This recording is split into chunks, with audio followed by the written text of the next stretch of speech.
Olá, iniciamos agora mais uma Janela Internacional. Janela Internacional é um programa da TV Fundação Perseu Abramo dedicado às questões mundiais, à política externa do governo Lula e à política de relações internacionais do Partido dos Trabalhadores e das Trabalhadoras. Esta edição da Janela Internacional está sendo gravada no dia 17 de dezembro, que vem a ser uma terça-feira, um pouco depois das 10 horas da manhã, mas ela só irá ao ar no dia 18 de dezembro, que vem a ser uma quarta-feira, por volta das 15 horas. Bom, como sempre, a gente vai começar com um panorama internacional e a primeira questão a destacar é a 24ª Cúpula da Aliança Bolivariana para os Povos da Nossa América, Tratado de Comércio Popular, conhecida popularmente como Alba. Esse nome, evidentemente, foi para contrapor a ALCA, a Área de Livre Comércio das Américas, que foi enterrada em novembro de 2005, há, portanto, quase 20 anos, né? A ALBA foi criada no dia 14 de dezembro de 2004, em Havana, e foi uma iniciativa que contou com intenso protagonismo do Hugo Chávez, da Venezuela, e do Fidel Castro, de Cuba, né? Bom, na 24ª Cúpula da ALBA, que, como eu disse, aconteceu no dia 14 de dezembro, foram tratados diversos assuntos, entre os quais temas de inteligência artificial, mídia social, relançamento da Petrocaribe, e houve uma declaração especial de apoio à Palestina, sendo que a Palestina foi incorporada à ALBA como convidada, um gesto de natureza simbólica, política, importante. Falemos também de El Salvador, né? El Salvador acaba de aprovar 2 projetos de lei no seu Congresso Nacional relacionados à segurança cibernética e à proteção de dados, aparentemente com o objetivo de proteger informações pessoais, né? Mas, como nós sabemos, o governo do Nayib Bukele, cujo partido tem maioria no Congresso, tem uma maneira toda especial de tratar esse tema da segurança, né? Eles decidiram que essas leis de segurança cibernética e proteção de dados vão ser supervisionadas por uma agência de segurança cibernética, que por sua vez vai ser dirigida por uma pessoa indicada pelo Bukele, né? Há muitas críticas de dentro e de fora de El Salvador a esses 2 projetos aprovados, que, na opinião dos críticos, ameaçam a privacidade, ameaçam a liberdade de expressão e ameaçam a liberdade de imprensa. Aliás, o governo salvadorenho, sob a presidência do Nayib Bukele, foi já acusado de espionagem de jornalistas e de pessoas que são críticas à administração dele, né? Totalmente fora da lei. Falemos também dos Estados Unidos, né? Houve um episódio bastante rumoroso, bastante divulgado internacionalmente, que foi um assassinato de um alto executivo da United Healthcare, um cidadão chamado Brian Thompson, né? Ele teria sido assassinado, por um cidadão de nome Luigi Mangione, um jovem de 26 anos, que, ao que tudo indica, se foi mesmo o assassino, teria planejado isso como um protesto contra o fato da United Healthcare, dirigida pelo cidadão Thompson, ter se notabilizado no último período por ter rejeitado tratamentos associados a esse plano de saúde, aumentando o lucro da empresa, né? Bom, o Mangione, por conta disso, vem sendo tratado por muitas pessoas como um, entre aspas, herói, né? Rapidamente surgiram pessoas dispostas a pagar pela sua defesa, e um dos doadores que pagou pela defesa do Mangione disse, abre aspas, negar cobertura de saúde às pessoas é assassinato, mas ninguém é acusado desse crime.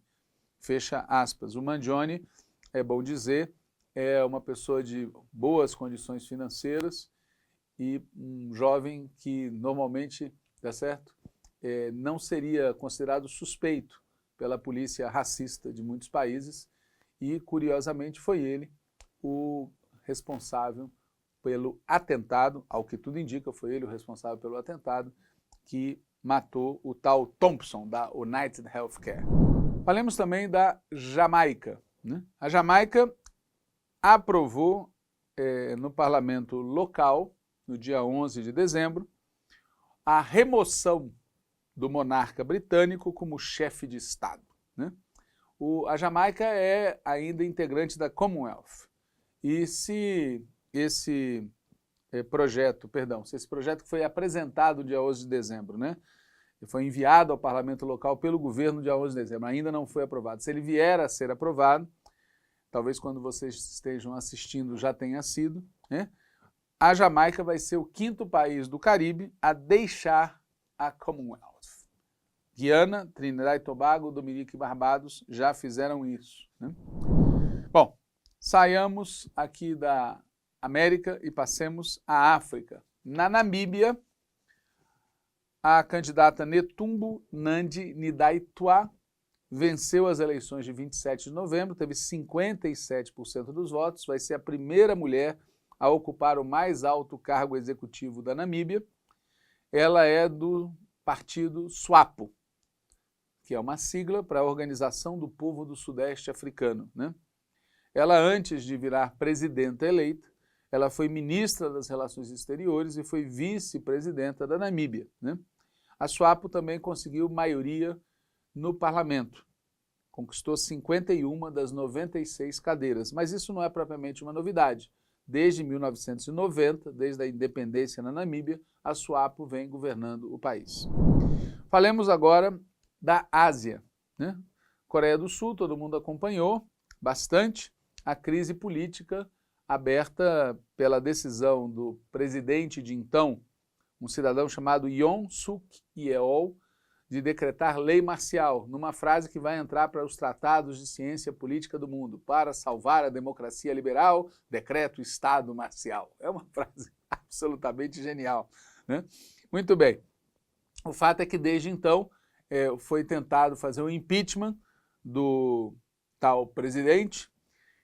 A primeira tentativa não deu certo, aconteceu no dia 7 de dezembro, mas no dia 14 de dezembro houve o impeachment. 204 votos a favor, 85 contrários, 3 abstenções e 8 votos considerados inválidos, né?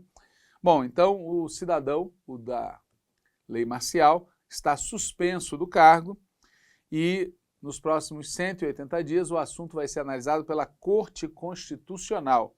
E, se o afastamento for confirmado, em mais 60 dias acontece a eleição presidencial, né? Vale dizer que isso se dá num contexto regional e mundial de muita instabilidade, né? Ele próprio ganhou as eleições presidenciais por 0,73% dos votos, para dar uma demonstração de como está dividida a população da Coreia do Sul, o eleitorado da Coreia do Sul, e o contexto em que isso se dá é conhecido aqui por todos os que acompanham a Janela Internacional. Muito bem, saiamos então de lá e vamos para Gaza, né?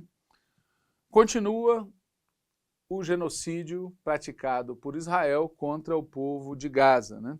Continuam as operações de bombardeio, de explosão de prédios, de queima de casas, né?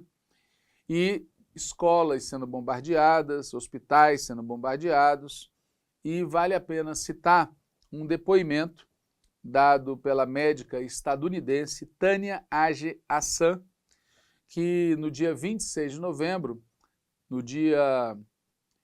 numa atividade na ONU para marcar o Dia Internacional de Solidariedade com o Povo Palestino, ela deu um depoimento, chorou durante o depoimento. Ela é especialista em pediatria intensiva, foi várias vezes a Gaza, integrando uma organização chamada da Ajuda Médica para Palestinos, né, o título em português da organização, e ela descreveu no depoimento dela o ataque sistemático a civis, a profissionais de saúde e infraestrutura, falando como os hospitais se tornaram alvo de ataques militares, né, falando de todo o horror, a privação, as vítimas dos atentados, dos ataques de Israel contra o povo palestino. Nós vamos colocar um trechinho do depoimento dela, mais para vocês visualizarem. O depoimento está em inglês, tem legendas em inglês também, para que vocês vejam um momento desse depoimento. Every single person I met in Gaza has lost family, has lost friends, colleagues, neighbors, violently taken from them. I remember 6-year-old Siwar, who was intubated in the ICU with severe traumatic brain injury. Her little brother still missing.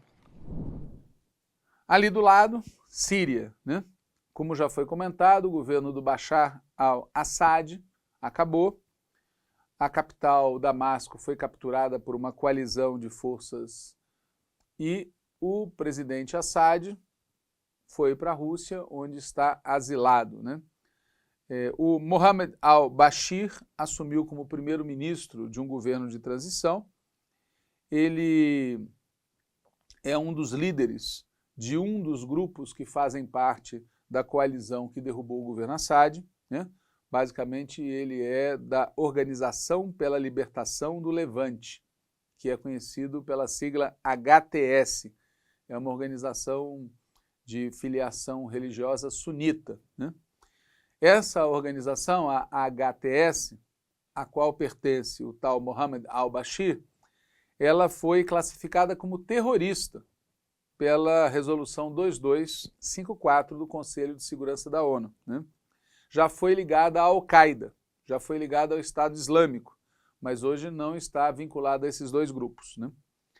Obviamente, é uma situação insólita, né?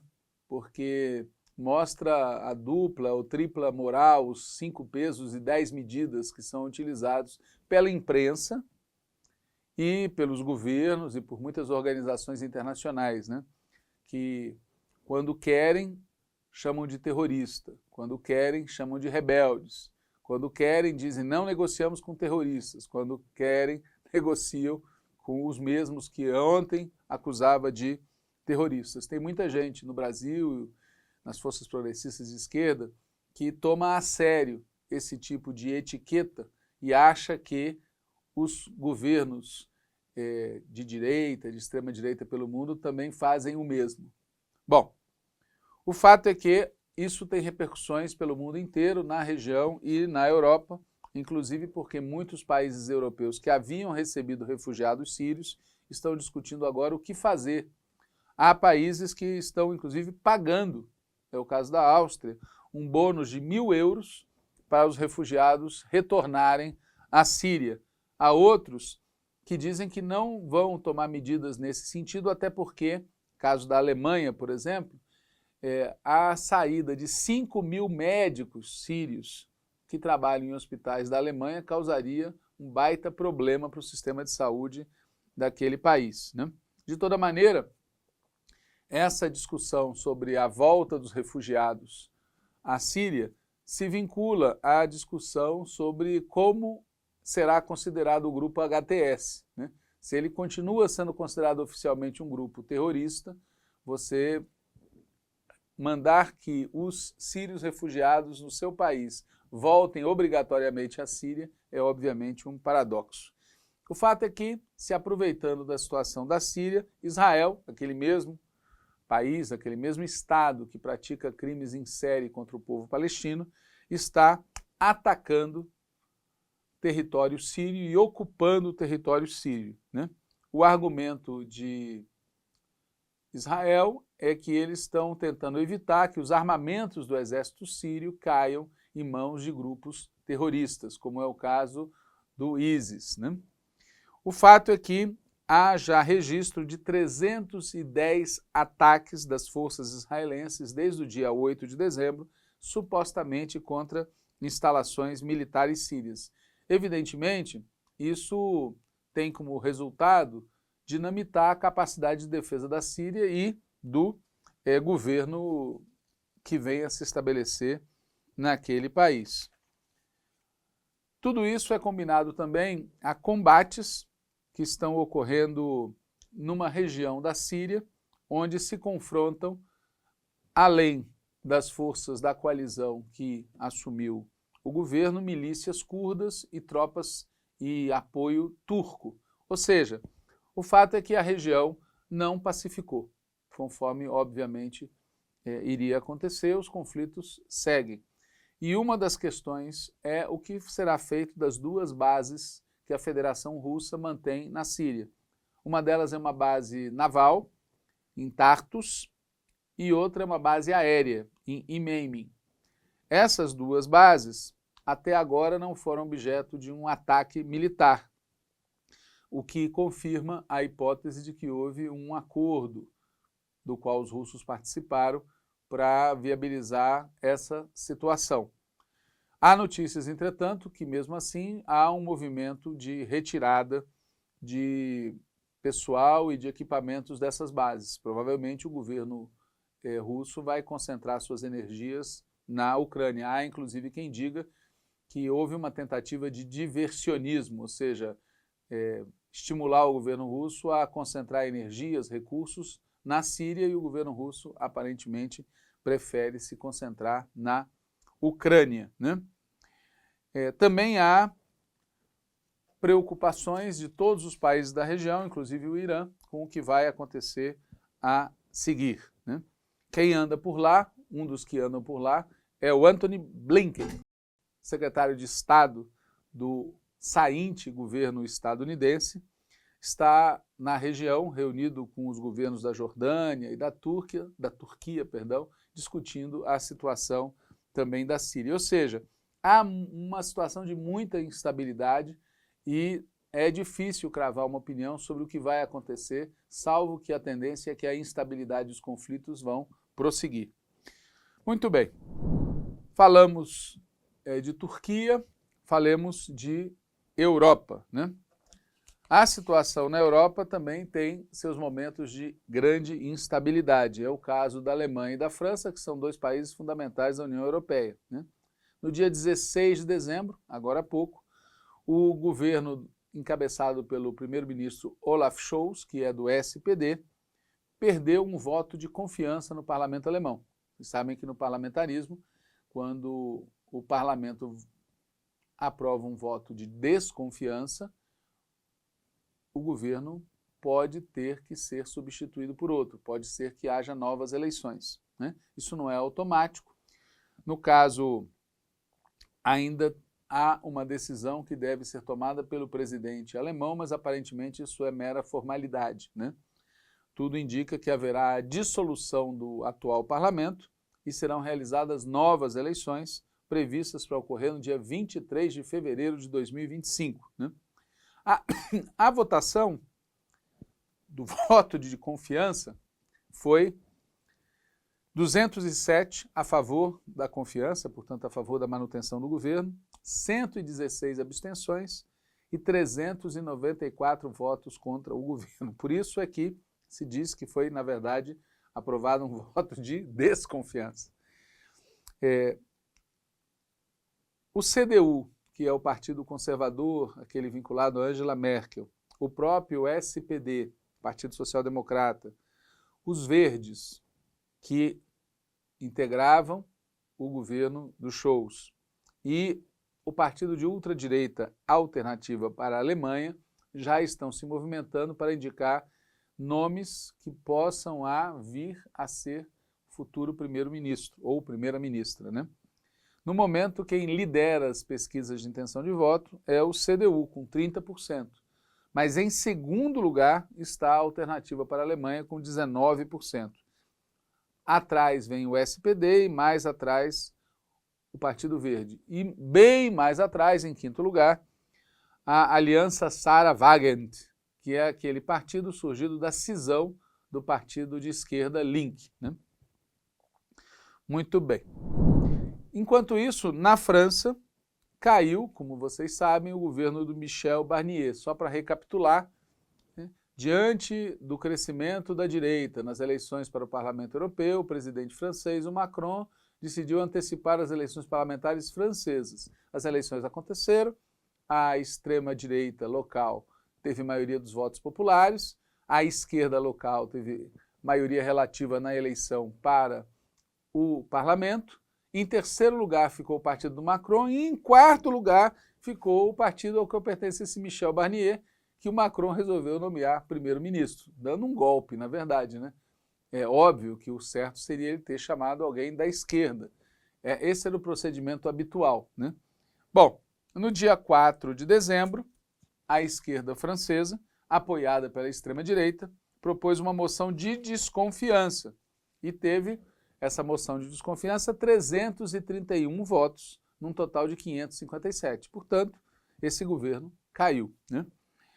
O Macron, então, indicou um novo primeiro-ministro, um tal de François Bayrou, que é aliado do Macron. Ou seja, ele segue na toada de não ganhei as eleições, mas quero governar.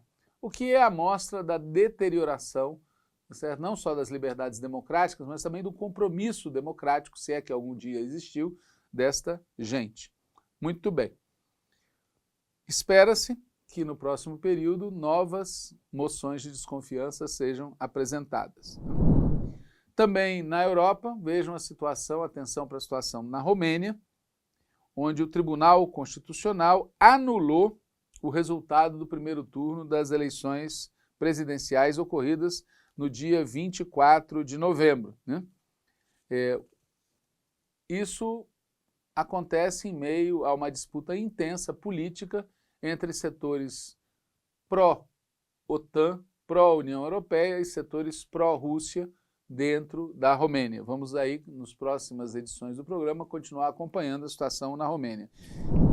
Por fim, mas não menos importante, notícia de ultíssima hora, né?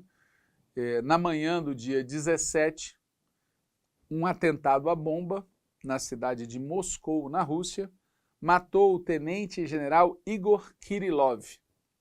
Este cidadão é simplesmente chefe das tropas de proteção nuclear, biológica e química da Rússia. Né? Esse atentado vitimou também um assistente do tenente-general Igor Kirillov. O atentado foi feito à bomba e é praticamente certo que por trás do atentado estaria a Ucrânia. Evidentemente, isso é mais uma pecinha na escalada de conflitos que vai prosseguir, infelizmente, nos próximos dias, semanas e meses. Bom, terminamos agora o programa e você fica com a entrevista da Renné Paradis, que é do Democráticos, Socialistas of America, o DSA.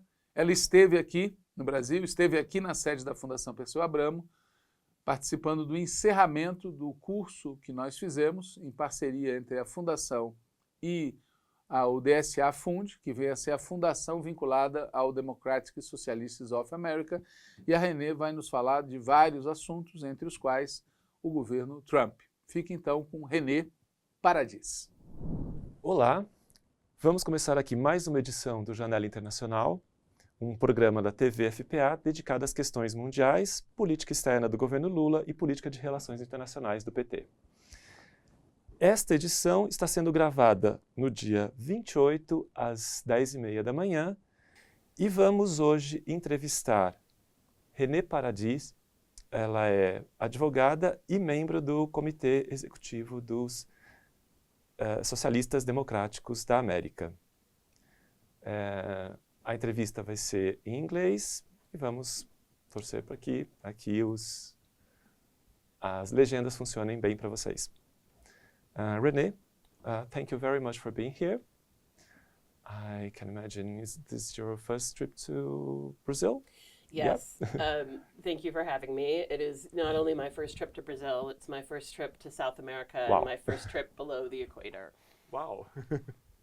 So you have a lot to find out now, especially the what do you say, the heat. Yes. Although I have been to many hot places, but all in the northern hemisphere. But yeah, okay. To Cuba twice. Yeah, so. I mean this weather is maybe especially for you welcoming. Yes. It's and it of course it's winter back in the United States, so it's I'll get some beach time in as well. Yeah, so, you can. Yeah. That's great. So tell us a bit more about you, your work there. So I practiced public interest law. So I worked for the ACLU, I worked for the Brennan Center, NGOs that do work in voting rights and abortion rights, and I had been practicing law for about 15 or 20 years when I had sort of a personal radicalizing experience at the same time that the Bernie Sanders campaign was picking up. You know, on the American left, the twin sort of moments that really birthed this post-2016 flowering of socialism were first the Occupy movement in the wake of the 2007, 8, 9 crash, and then the Bernie campaign, where Bernie Sanders decided in 2015 to mount a primary challenge to Hillary Clinton at a time when her nomination seemed inevitable.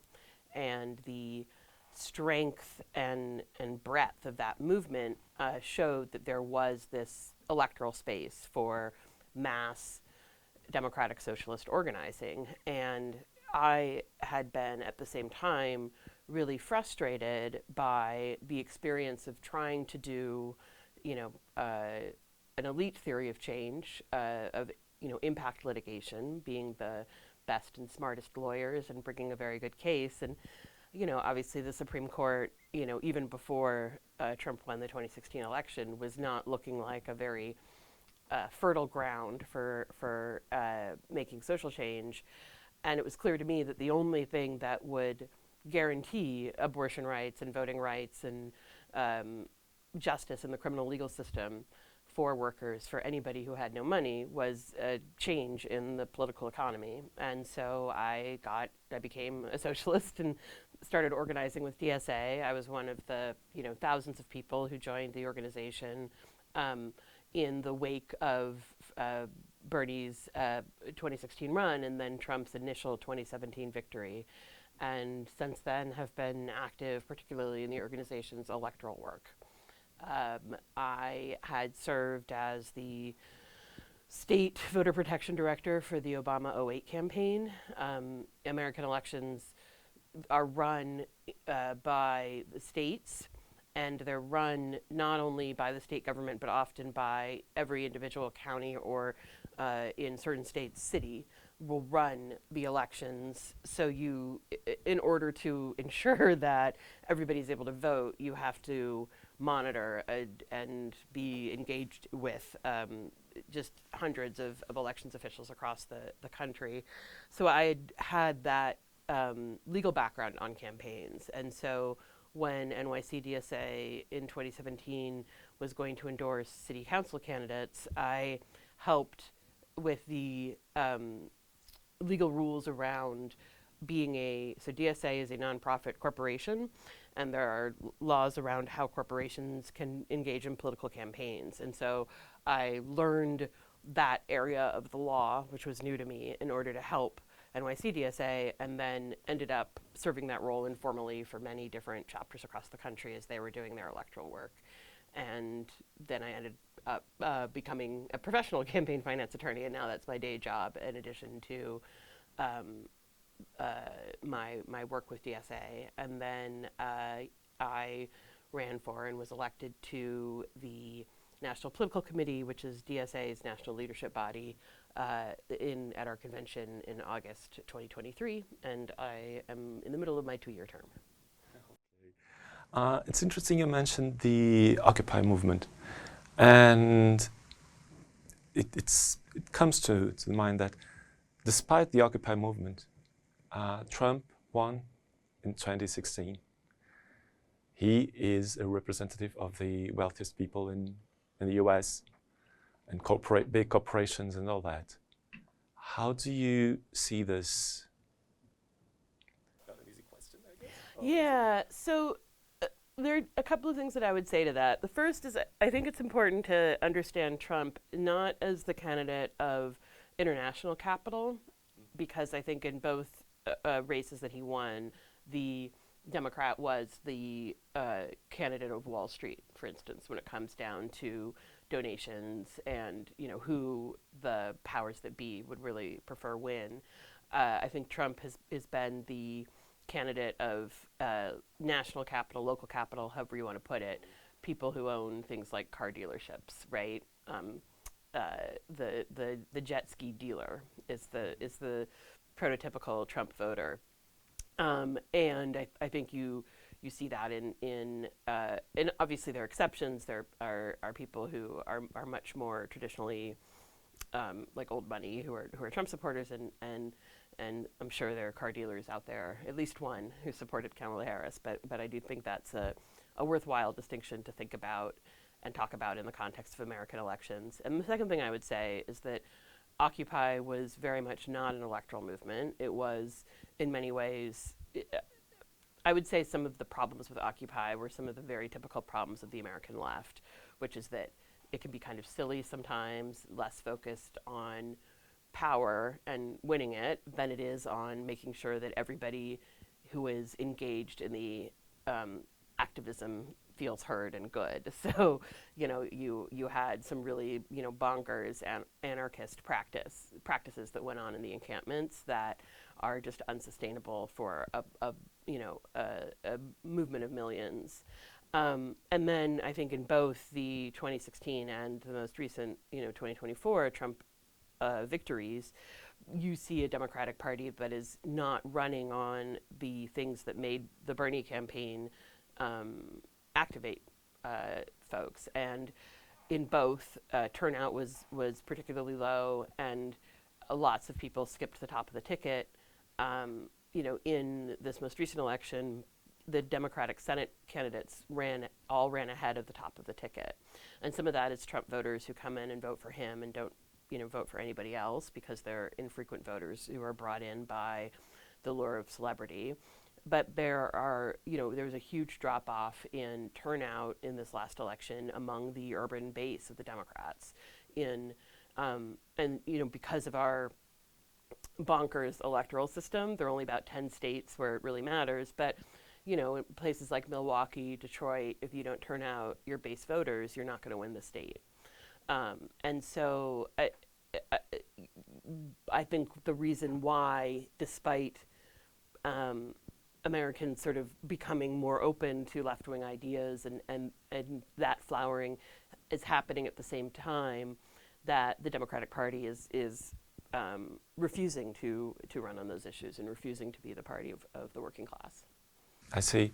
And as you said, could we say left movements or leftist movements, if we can call that in the US, are mostly for the freedom of speech, but not necessarily freedom of politics?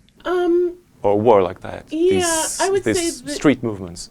That so street movements in the United States. I mean, the biggest street movement in recent years is, of course, the 2020 protests over police violence around the murder of George Floyd.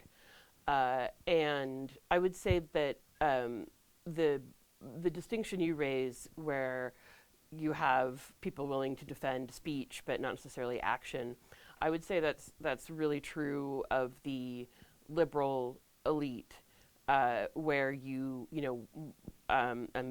when I was sort of growing up in that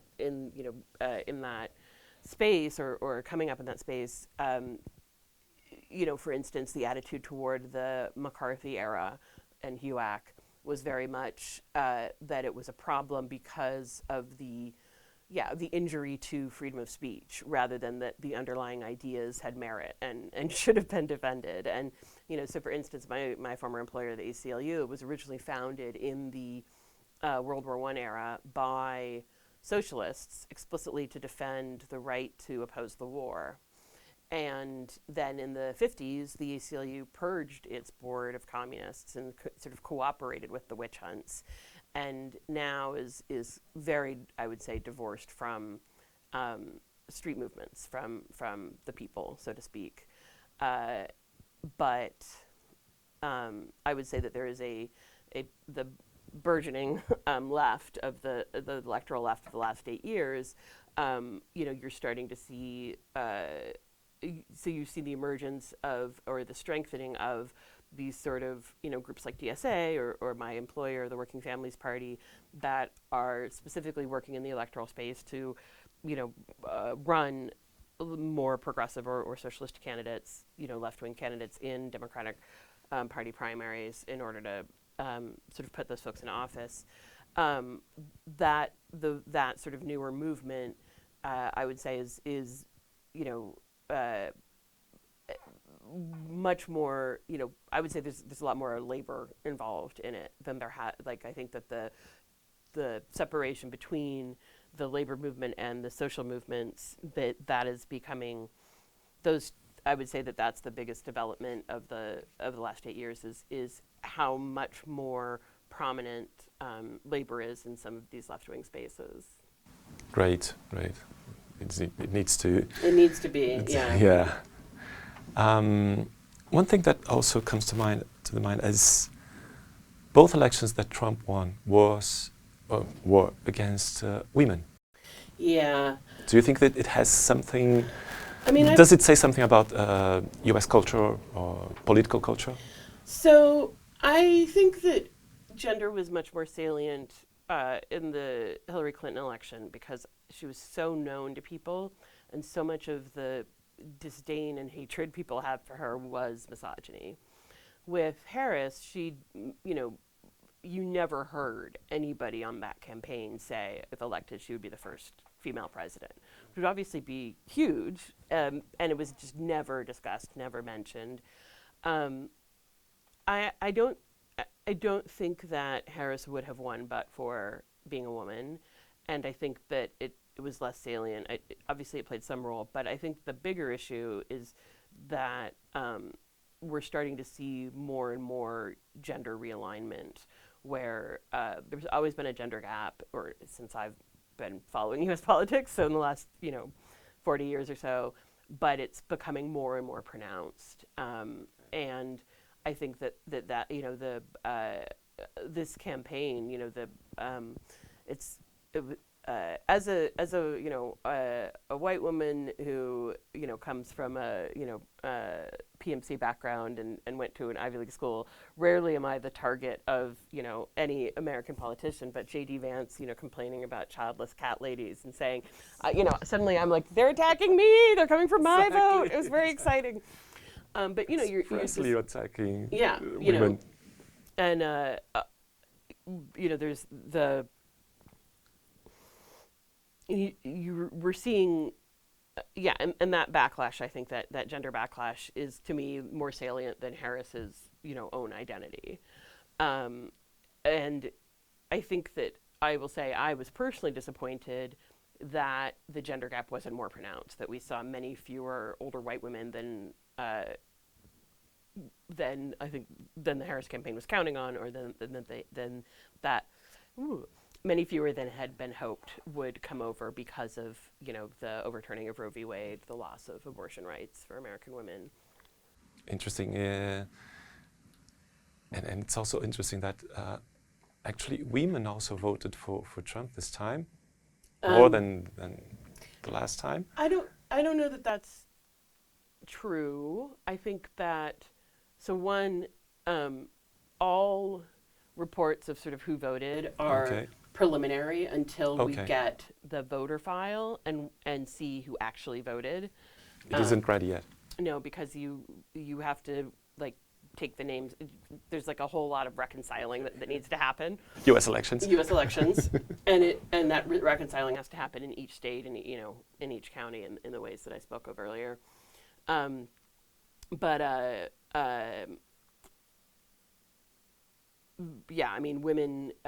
vote. I think probably voted for Trump in similar numbers to I don't know that there was an appreciable difference one way or the other, but certainly we've seen it before, and we'll see it again.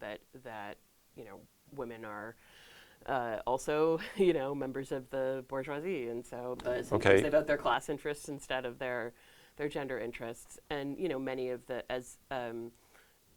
to call back to the question of abortion rights, wealthy women have always been able to travel, and the same is true, for them now. That if you have money, you can just get in a car and go to another state, and it's solved. And it's interesting because even though Trump is against abortion. Some states voted for, in referendums, right, for the abortion in those states. Yes, yes. So, which says a lot. Yeah, so for instance, in the state of Florida, it's the first time an abortion ballot measure has failed, but it only failed because they needed 60%. Yeah, like a 2/3 or 60%. And they needed 60% and they got 57. Yeah.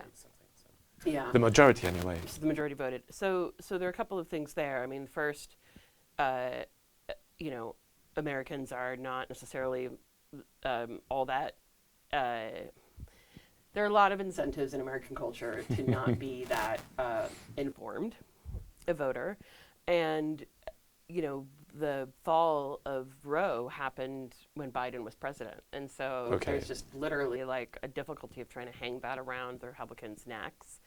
And then two, I think people don't, like, you look at Trump, it's a man who's definitely paid for abortions, right? Like, you know that he's, so people don't personally. He might say no, but we won't believe that. Yeah.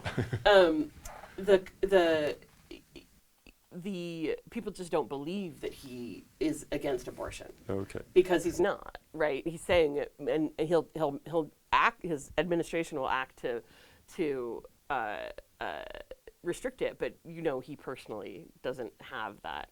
So that's a second part of it. And then, you know, I think a third part is that it's, you know, one issue among many and just was not the silver bullet that the Democrats thought it might be.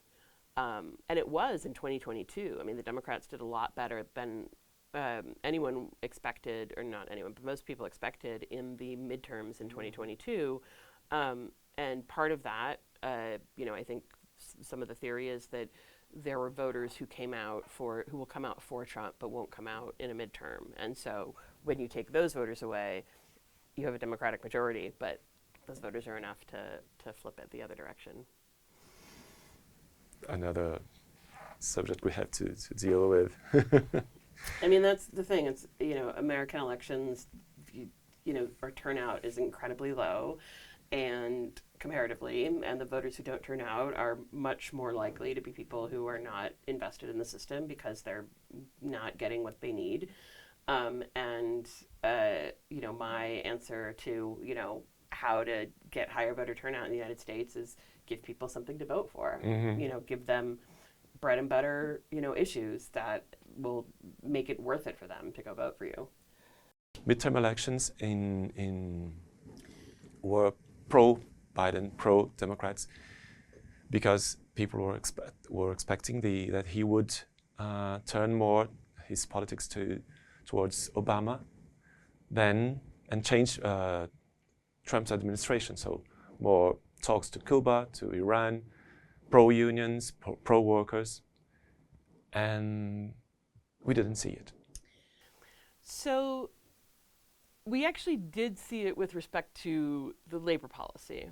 Okay. So the Biden presidency, it's a tale of sort of, you know, two presidencies, which is domestically, he was the best president of my lifetime in the United States, in terms of who he put in charge at the NLRB, at the FTC, the Federal Trade Commission, which handles antitrust laws. So Lena Khan is an aggressive and good regulator, along with Jennifer Abruzzo, the general counsel of the NLRB. They, you know, just ended captive audience meetings where employers could require workers to attend an anti-union meeting, and now the NLRB says that's no longer allowed.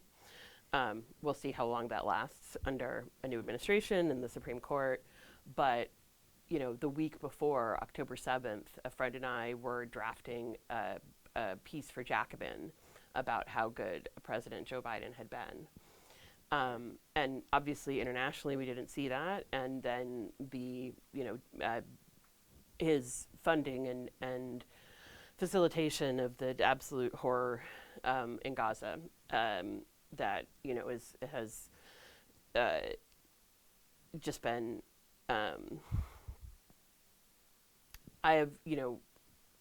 the anti-war movement in the United States has engaged so many more people than any prior anti-war movement, you know, back to Vietnam really, to see an anti-war movement of the size and strength and creativity, and we've used every method possible to try and move the administration, and nothing has worked. It's just an absolute brick wall of refusal to change anything. And I don't think that lost Biden the election, but I certainly don't think it helped the situation. And in 2020, Joe Biden only became the nominee because that was the only way the party could stop Bernie. Okay. Joe Biden had been running a fairly bad primary campaign. He was behind everybody, but he had won South Carolina, and Bernie had won the other states. And so there was a consolidation in March, and we know that Barack Obama himself was personally involved in making phone calls, and the remaining candidates who were not Bernie or Biden dropped out and consolidated behind Biden right before Super Tuesday. And that's the reason Biden became the nominee, is just quite literally the only, Pete Buttigieg, who then got a, cabinet position for his work, and Amy Klobuchar, they all dropped out, they all endorsed Biden, and then Biden became the nominee because he could beat Bernie only because everybody else dropped out and endorsed him. Could you call it a coup? I mean, it was all perfectly legal, and yeah. I would say I have my criticisms of Bernie Sanders, and I certainly think one criticism is that was obviously going to happen, and so there should have been a plan, and there should have made it impossible for that to get you out of the race. But then I think Biden won in the fall mostly because of COVID, and that was really but for COVID, I don't know that he would have won. And then, with respect to the way that people saw his presidency, opinion polling basically after the withdrawal from Afghanistan that was handled poorly. I mean, the refusal to sort of plan for the obvious, fall to the Taliban, and making sure that the withdrawal looked better on TV, and obviously that we actually got exit visas for everybody who was now in serious danger because of our withdrawal, but that the way that the U.S., I don't know how it was covered elsewhere in the world, but inside the United States it was definitely covered in a way that how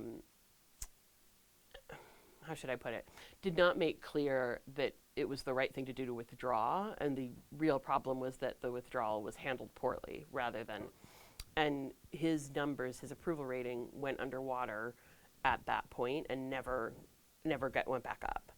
And I think, there are commentators who said, and I think this is right, that basically he looked weak at that moment in a way that Americans do not like for their leaders. It's very important for the American culture. Yeah, and that reinforced his biggest problem, which is that he's an old man who is showing the ravages of age, and the things we've all seen, the videos we've all watched. Especially after $1 trillion spent basically for nothing. Yeah.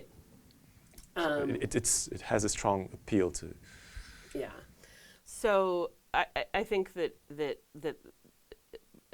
that's sort of the story of how Biden became president, which is just very much an incredibly contingent historical moment that I think had less to do with nostalgia for Obama and much more to do with the need to fence Bernie out in the primary, and then that it was the COVID election, and that meant both that people were eager for a change, were not enjoying their lives, and a sort of secondary effect, which I think is really considerable when we look at the 2024 election, is that voting by mail because of the pandemic was vastly increased.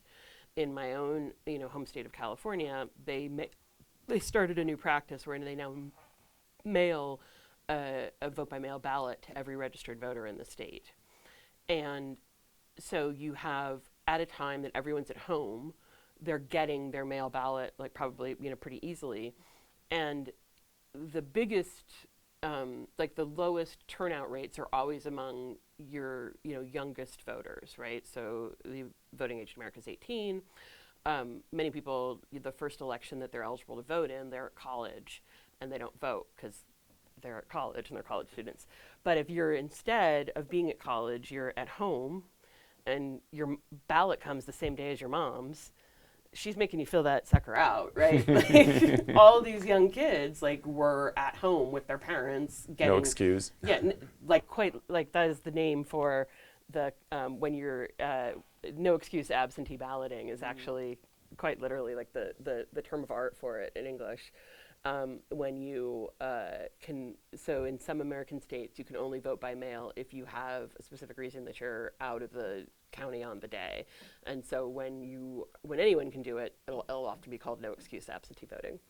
But yeah, so I think those are sort of the historical contingencies that gave us Biden.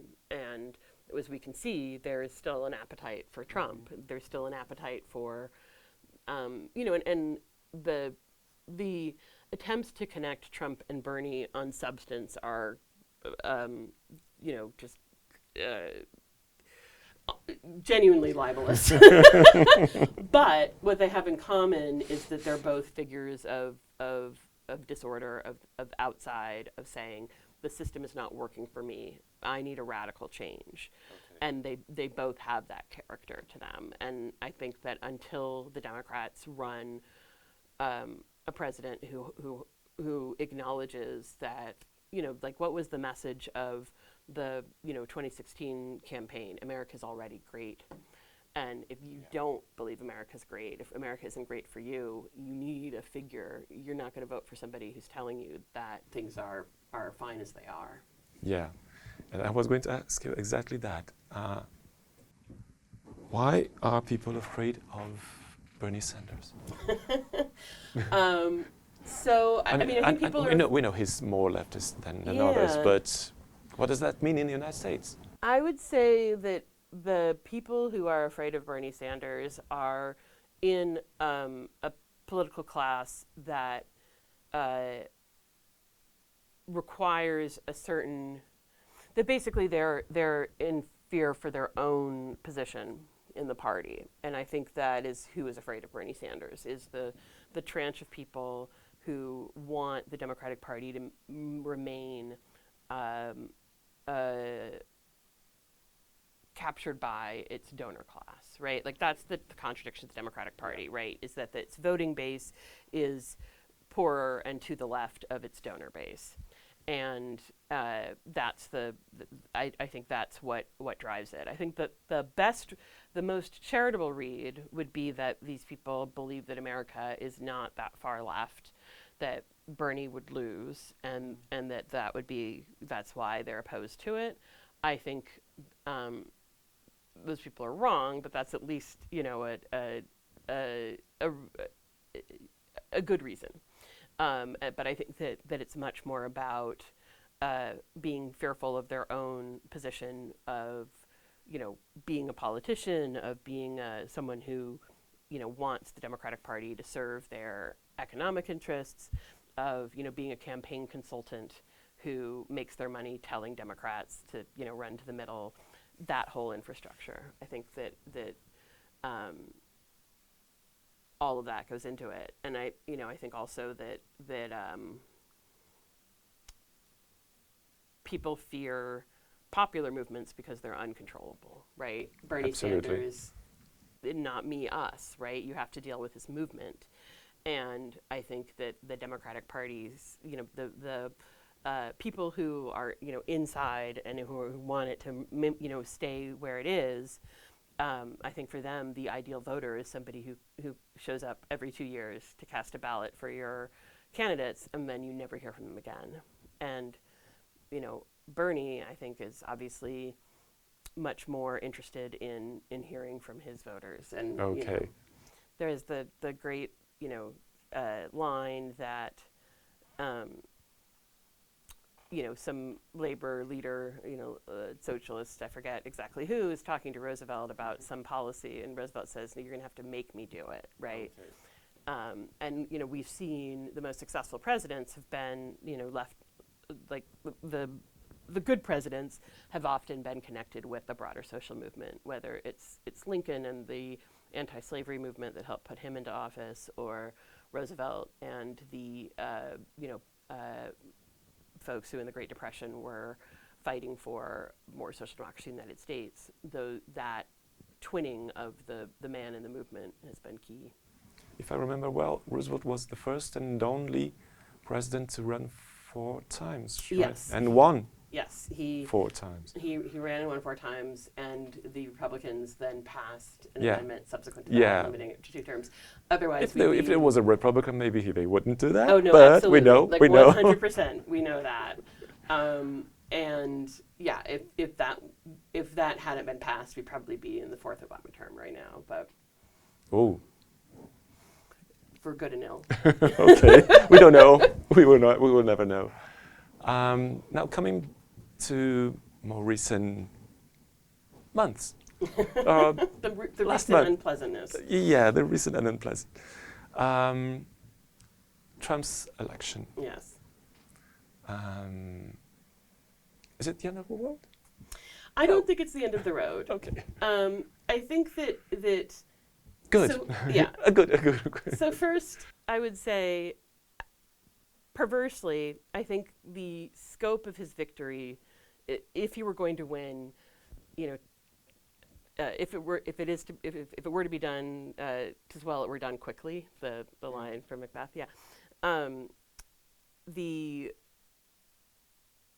think that there was a real fear based on January 6th and the last time that the election would be close in such a way that there would be a sort of protracted period of legal and extra-legal fighting over the outcome, right? Whether it was a narrow Harris victory that the Trump voters refused to accept, or whether it was, a genuine uncertainty. So, for instance, in the 2000 election, even though Gore won, when you finally count out all the ballots, right, it's about a margin of 500 in Florida, and the number of people who voted for Buchanan on the butterfly ballot is 10 times that, and the number of people who had their votes disqualified because they both wrote in a name of a candidate and chose that candidate on the ballot is another like 15,000, right? You literally don't have the margin is so small that you can't really conclusively say, who won. You couldn't get there, quickly enough. That was in 2000. That was in 2000, yeah. And none of that happened, right? Like the victory was narrow. It's the narrowest victory since 2000, but it's every swing state, and it's by enough that you don't have that protracted fighting. And so, I think that would have been really destructive to, as I mentioned Astra Taylor's line before we started filming, America's not a democracy, but we'll miss it when it's gone. I do think that kind of fighting would have been really destructive to the fabric of American democracy. And then I think that the formal rules of American democracy, I think that there's not as much appetite to overturn those. I think that's like a much harder path than the kind of norm destruction that I think we'll certainly see, right? So I think the formal rules of democracy are much less likely to be attacked because it's just really hard to do it versus what we are going to see. So I think that, one of the threats that's currently under discussion, because there's a bill in the U.S. Congress that would expand the ability of the Secretary of the Treasury to do this, is that, if you're American non-governmental organizations are usually organized under the Section 501 of the Internal Revenue Code, which is the tax exemption. So 501c3s are charitable institutions, 501c4s are political institutions. So DSA is a 501c4. So donations to us are not tax deductible, but we don't pay tax on any of our, merch that we sell or things we buy, that kind of stuff. And that tax exemption can be suspended if the group is designated as one that supports a terrorist organization. Okay. And Trump has specifically said that he wants to attack Palestine solidarity groups as being sort of supporting a terrorist organization through their street actions. So you could see that kind of thing, right? And that's like destructive to the fabric of democracy in that it's attacking these non-governmental organizations that are an important part of civil society, like the ACLU is a 501c3, for instance. But it's all, in the rules, right? He's going to, if they do this, they'll do this through executive action, through things that are, legally available to any American president. So I don't think the next 4 years are going to be good, but not easy at all. Not easy, but I would say that one, I don't think we're going to see the same resistance energy that we saw in 2016. I think it's a different kind of, like in 2016, I think a lot of the resistance energy could focus on the fact that he didn't win the popular vote. He was not, that's a really a key thing that's not true this time. And there was the Russian interference narrative, and we saw on election day there were multiple bomb threats called into key polling locations in swing states that the FBI said were came from Russian sources. I don't know if that's true, and I haven't looked into it, and for all I know it's completely ridiculous. I remember reading about the some ballots or some how do you call it, the bags with in Oregon or got fire. Yeah, so there was an incendiary device yes, an incendiary, white nationalists in Oregon set on fire one or more, or a couple ballot return boxes. And it was like a false flag operation where they wrote Free Gaza on the device. Oh. That was not good. No, absolutely not. I mean, the votes that were lost. Yes. Nobody knows for whom. Yes, although given that it was that would not have neither Oregon nor Washington were swing states, but it's not good. But those bomb threats on election day and the connection supposedly to the Russian state have just not picked up anywhere near the level of people on social media being concerned about it that the Russian interference narrative did in 2016. But I think that the Democrats losing with their sort of run to the middle corporate kind of candidate does open up space in 2028 for a more Bernie-like campaign.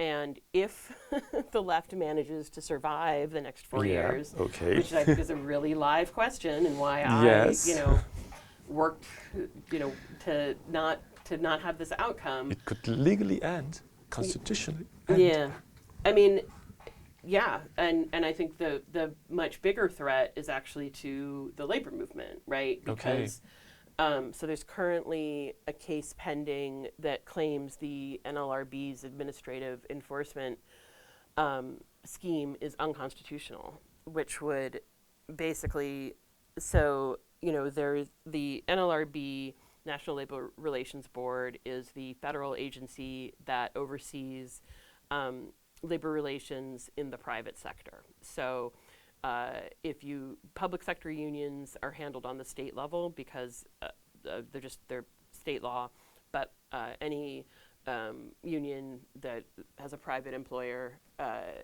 NLRB jurisdiction with a few minor exceptions, that agency, the way that it enforces the Labor Relations Act is through administrative actions in front of their administrative judges.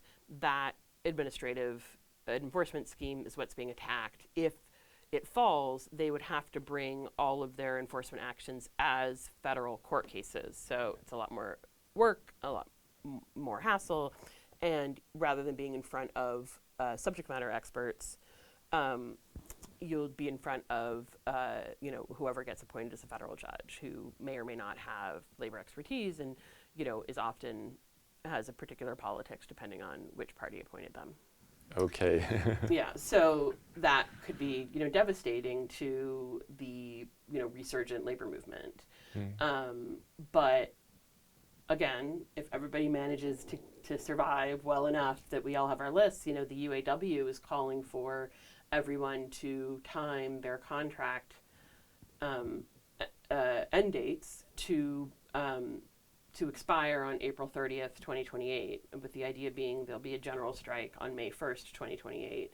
And so if you have the general strike that's happening at the same time that you have, a Bernie-like figure in the Democratic Party primaries, like that seems like a really propitious moment for the American left if we can make it. But 2028, Bernie will be... It won't be Bernie, no. No. Someone like Bernie. him? Someone like Bernie. Okay, the big situation, the big screen here. Trump won the elections with the majority of votes. He has the majority in both chambers. Yes. He has the majority in the Supreme Court.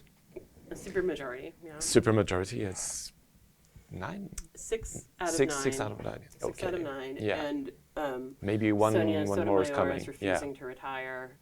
Which may Yeah. turn to him, to his favor.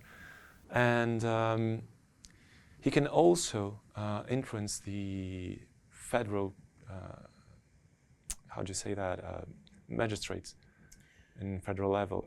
And he can nominate the judges. Yes. So all federal judges, Article 1 judges are, the separate branch, Article 3 judges. Okay. Article 3 the Constitution creates judiciary, so the federal judges are all appointed by the president, and that's the lower courts. So there is at least one, they're called district courts in every state, but the bigger states have multiple districts. So in California, there's the Northern District, the Southern District, the Central District, and the Eastern District. No Western District. Okay, it's not big enough. Well, it's all Western. So the district courts, those are the federal trial courts, and so the federal courts in the U.S. handle cases. They have two sources of jurisdiction. The first is diversity jurisdiction. So this is a quaint 18th century thing, which is that if you are a citizen of California and you want to sue a citizen of New York, you can do it in the federal courts because they don't want you to get the home state advantage of being sued in the courts of different states. So you can take it to the federal. So I clerked for a federal judge, and the first case I worked on was a slip and fall that was being adjudicated in the federal court. So slip and fall is the most basic type of American, personal injury litigation where you, there's a hazard at the typical one is, you slip on a grape at the grocery store. Okay. And you sue the grocery store for your broken, ankle or what have you. So this was a woman who had been injured from a puddle on someone's property, and because she was in a different state, this was being adjudicated in the federal court. So it's that's how it works. Yes, it's a funny little thing there. But then the big one is federal question jurisdiction. So if you're suing somebody for a violation of your federal rights, or you're suing some for constitutional rights, so all the voting rights cases and abortion rights cases, you could bring them in federal court because those are constitutional rights that you're vindicating. But also any litigation under any federal statute. So the NLRB, the National Labor Relations Act, the NLRA, the law, you would sue under that. Copyright is federal. So there's sort of very specific things that those federal courts handle. And so then there are district courts that are the trial courts for all of that. And then the other big source of federal litigation is the criminal code. So any federal crimes have to be prosecuted in federal court. The big ones that drive most of that are federal drug and gun cases. So you can be prosecuted, usually both at the state and federal level, for drug cases, but if you're prosecuted federally, you generally will face a much longer sentence. So my law school professor, who had worked in the Southern District of New York, said that the AUSA, the Assistant United States Attorneys for the district, would just go to state court, and they called it Federal Day, and they would just choose whatever the biggest case was in the criminal courts that day to make federal. And it's like your number came up and you're It's like that. Yeah. But he has power over these. Yeah. He so will have all power of over those these judges. All of those He may judges, change the legal So view. he appointed a lot of judges last time as well. But I will say this, the Democrats are trying to confirm as many judges as possible in this lame duck session to not leave those vacancies for him to fill. Because the vacancies have to be created by Congress. And so, Congress sets how many seats there are. So they could create more seats, that is possible. But you would have to get it through both houses of Congress. And it's unclear. He has a very narrow majority in the House. And he keeps appointing House members to his cabinet, which is very strange. So, yeah, we'll see. Is it a lifelong term for these judges also, judges as Supreme Court? Lifetime appointment. The only way that you can be forced out is by impeachment, which requires federal judges are impeached on the same process as presidents, which is that you have to be indicted by the House and then convicted by the Senate. Yeah. So there have been judges who have been successfully impeached from office, but not very many. Okay. But on the other hand, we talked about the pros for Trump, but the cons.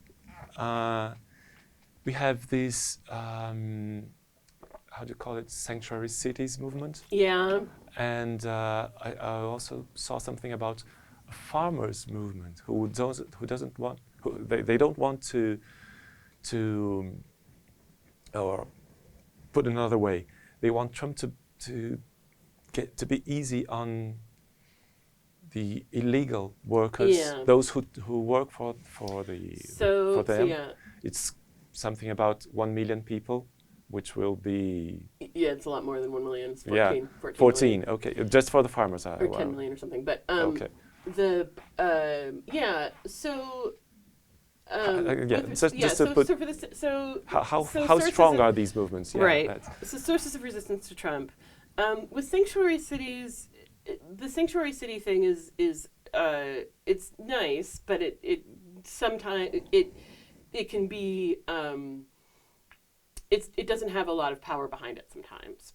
Okay. So Los Angeles became... Maybe you should explain a little more. That is exactly where I'm heading. Yeah, okay. So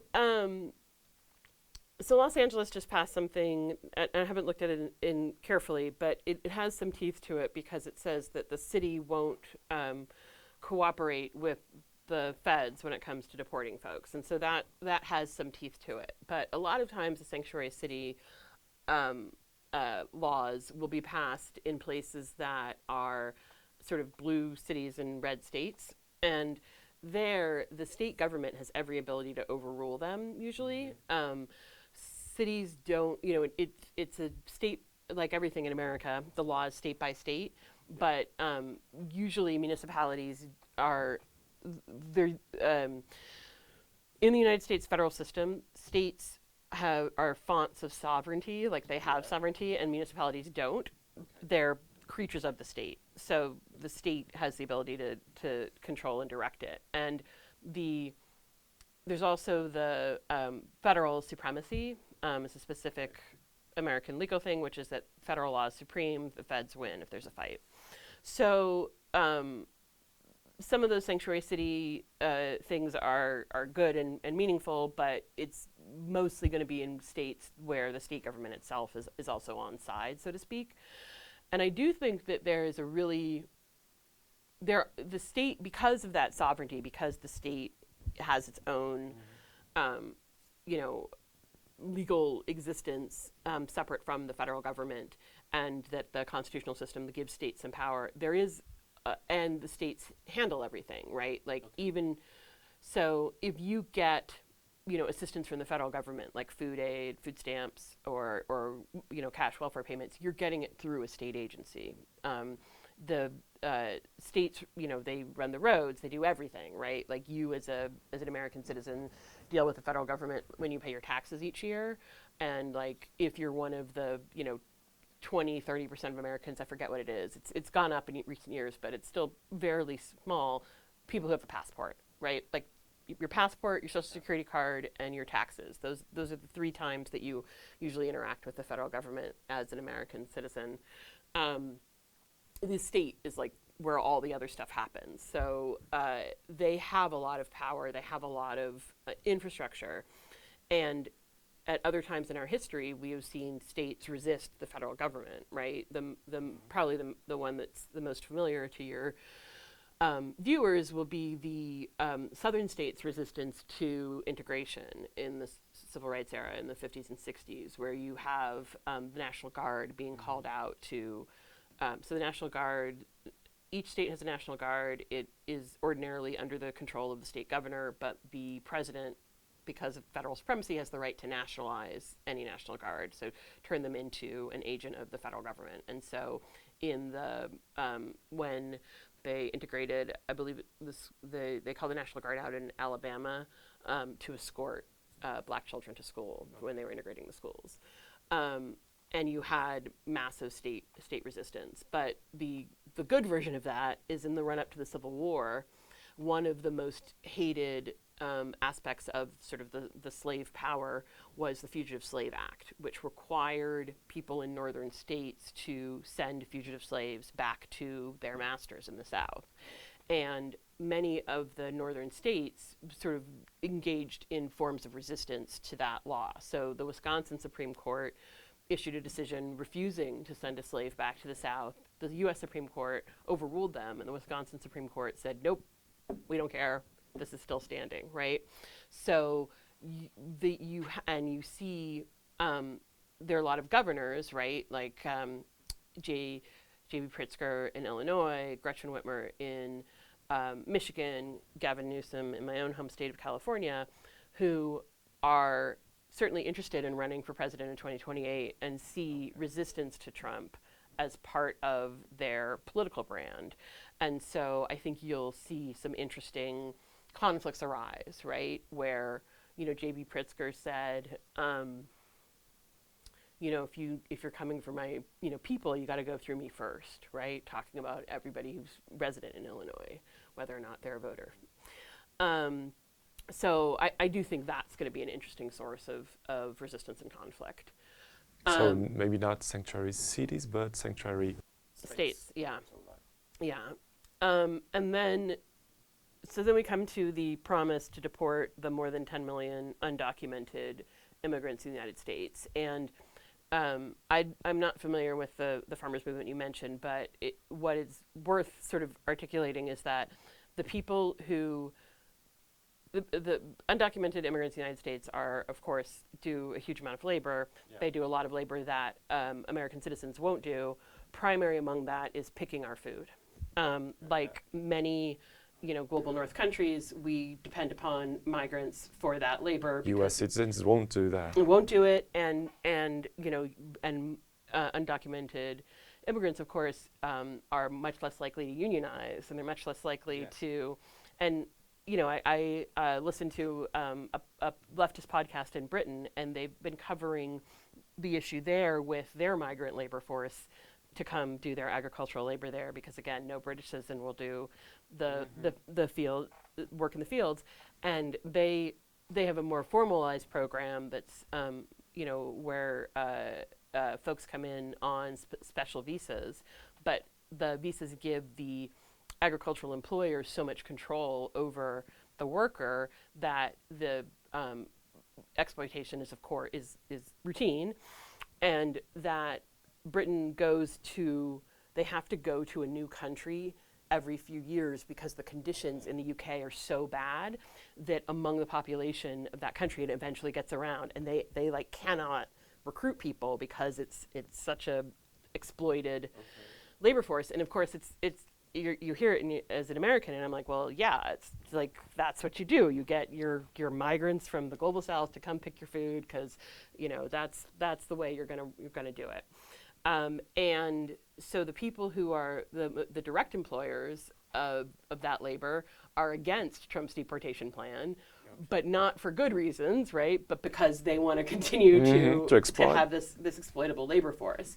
So, yeah, Trump ran on the promise to deport every undocumented immigrant in the United States, which is, I think, somewhere around 10, 14 million, 20 million. I forget the exact number, but it's a number where it's just absolutely impossible for it to happen.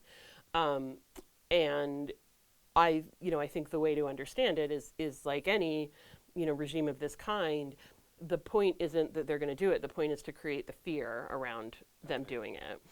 And I think you will see an increase in deportations. I think you will see an increase in the kind of law enforcement activity of like rounding people up, ICE raids, all of that, all of those horrors.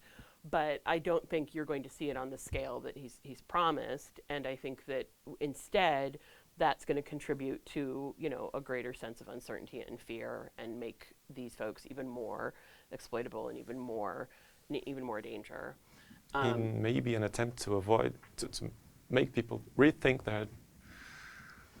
their path to the United States. It's one of these things where everybody in the U.S., unless you're like a descendant of unless you're Black or Native American, your story is one of immigration. Yeah. In my own, past, I have both, my grandfather, I could be a daughter of the American Revolution. Like I had an ancestor who fought in the Revolutionary War. And my other grandfather,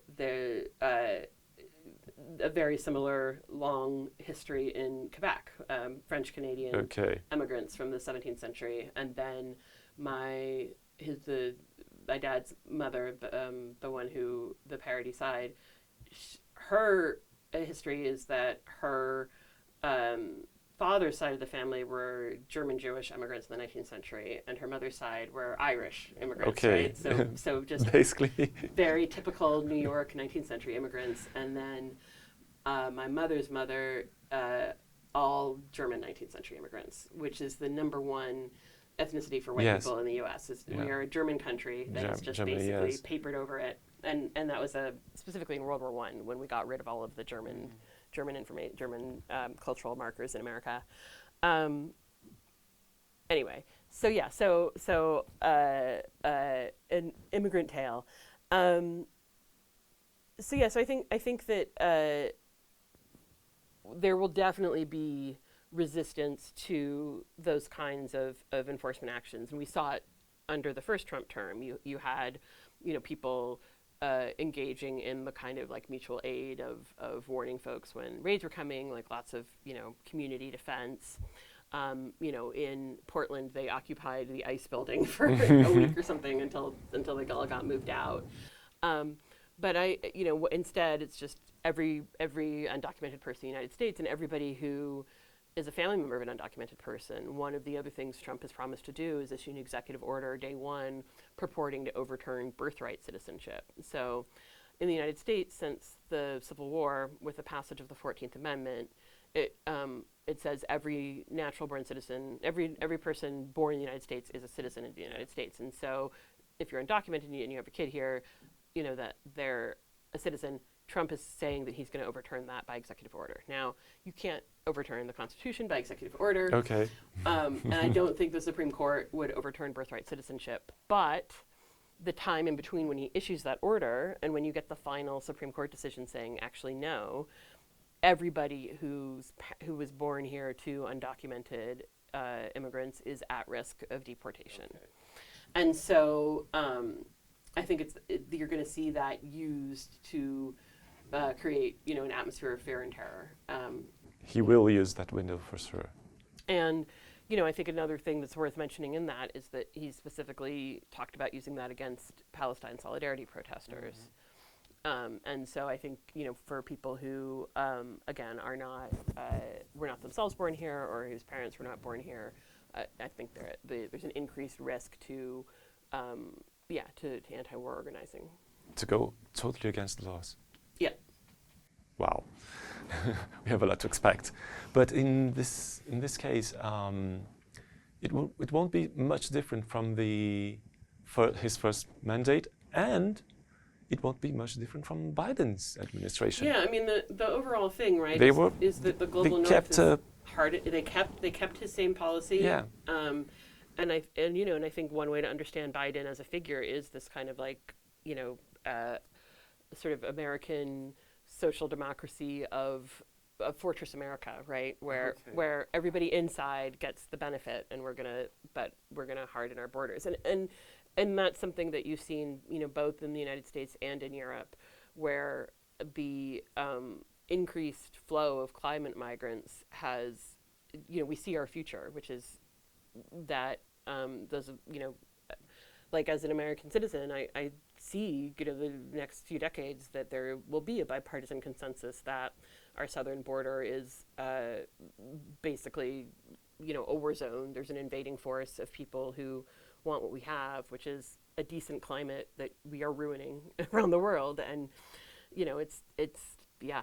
it's really dark how unified it seems the powers that be in both Europe and the United States are about reacting to increased flows of migration that they themselves have caused through either rapacious extractive capitalism or, with the United States and Latin America through our own foreign policy that has immiserated millions.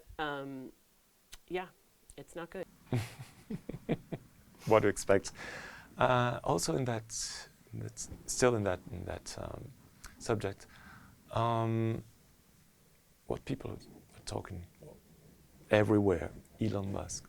Of course, I couldn't let to ask you that. It seems that the honeymoon has ended, or not. Yeah, First, and second, how strong also is he to, for example, change Trump's view on electric cars and this kind of stuff? So, it's really hard for me to know how much influence Elon might have on Trump because both are. Their brains are so magnificently different from my own. Yeah. We'll say that. I think that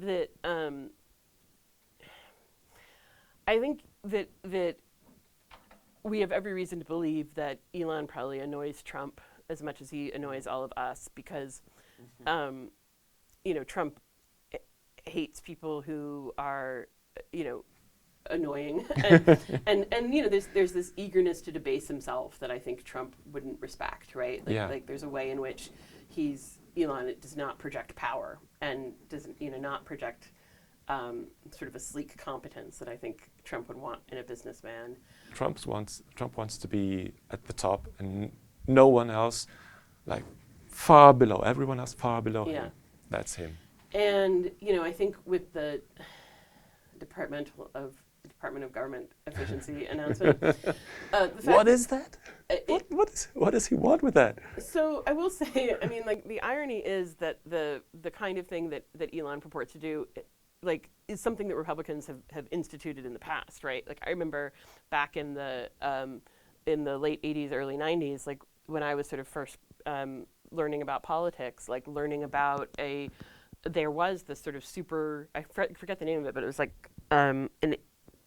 above the agencies where they went through and they identified, they basically were putting a thumb on the scale for business in the federal regulatory process, that it was quite literally this kind of like Department of Governmental Efficiency kind of thing. So there's a long tradition of this already in the American administrative state. So it's who knows? But the fact that it didn't that the announcement didn't have any specifics about like where it would be housed and how these people would be appointed and what power they would have, I think has led a lot of folks to conclude that it's likely to be a toothless vanity project.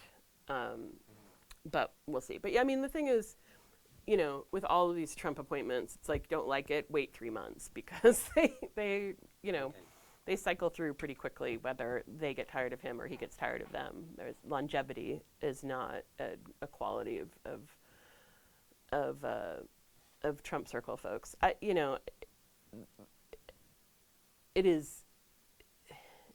It's a very small thing in the grand scheme of everything, but it is very frustrating how happy Trump winning has made Elon. Oh. Okay, I think That's it. may come to the end, but just to finish this, any good advice for us in Brazil to expect from? I mean, expect the unexpected, right? Yeah.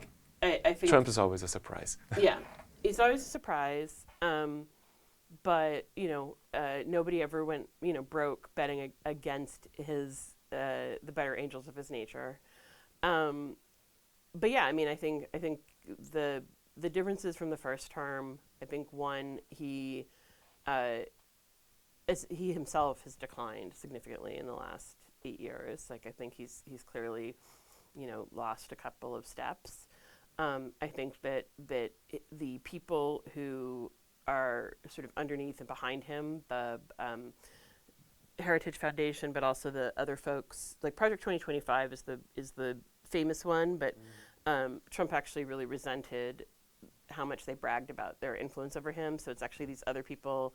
This chief of staff is connected. There's like a whole palace intrigue, Kremlinology kind of thing, but it's some other group of right-wing freaks who are going to be running things. And they're a lot more prepared to deal with the inertia of the federal bureaucracy and are looking at the kinds of things when it comes to, so most of the federal agencies are staffed by civil servants who, work there regardless of administration. It's only like a very small number of positions at the top that are political appointments. They are looking at the kinds of things that could attack that civil service.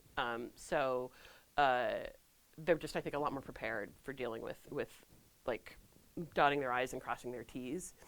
And then, internationally, obviously, like Trump is allied with a international right-wing movement in which you are, Absolutely. fairly familiar here in Brazil. And, so I think like one of the things that people have pointed to about, why we as American leftists should care about, Biden versus Trump is like the reaction to the coup attempt here in Brazil and how, obviously if it were Trump in charge, it would have been a very different reaction. Absolutely.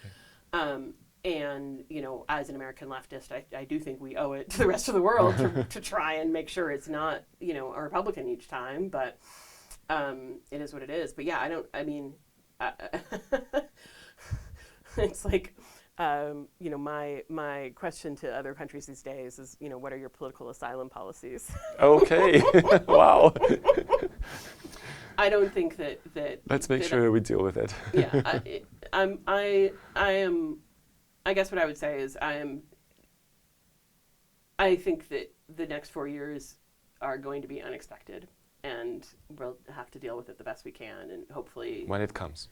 Hopefully at the end of it, we'll all still be, fighting the good fight in the belly of the beast, and make another run at the presidency, since they'll apparently give it to anybody these days. Well, the good thing is this will be his last. Absolutely, it has to be.